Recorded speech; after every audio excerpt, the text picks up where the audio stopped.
Face à la jeunesse du 7e arrondissement de Brazzaville ce 6 mars, le député national Ninon Gwamba est venu évoquer les préoccupations qui minent le quotidien de cette couche sociale. De l'insécurité au chômage en passant par la formation, autant de sujets abordés sans langue de bois dans le but de proposer des solutions palliatives. Nous avons échangé sur des questions relatives à leur quotidien, à leur existence. J'ai profité pour leur lancer un message de conscientisation, un message de prise de conscience, pour leur faire comprendre qu'ils étaient en réalité les seuls maîtres de leur destin. Il était aussi question pour Ninon Gwamba de présenter à ces jeunes les perspectives proposées par l'année de la jeunesse décrétée par le président de la République, Denis Sassou Nguesso. Et là aussi, il y avait des choses à dire. Et nous avons aussi épilogué sur le décret du président de la République pour cette année en ce qui concerne les jeunes.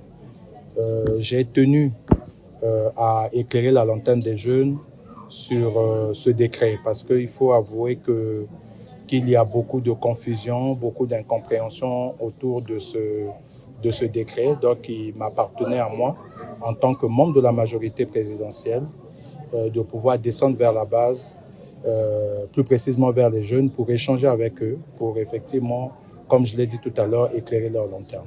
Le député Ninon Gwamba et la jeunesse de Mfilou se sont donc mis d'accord sur le fait que le banditisme ne paye pas et n'a jamais constitué l'objet d'une décoration. L'idéal serait à cet effet de se former afin d'espérer un avenir meilleur, ce qui est bien apprécié. Il nous a dit beaucoup de choses concernant l'évolution des jeunes, que nous-mêmes, on doit tenir en fait notre vie. On doit faire en sorte que nous devrions aller à l'école, nous concentrer sur nos objectifs. Ce n'est pas en déroutant que nous pouvons être peut-être une personne. Le but de notre honorable, c'est de nous dire que non, on doit tenir nos vies. Ce n'est pas toutefois de pleurer seulement que non, l'État congolais, il doit faire comme ça pour nous, surtout que nous-mêmes, nous ne prenons pas notre vie au sérieux.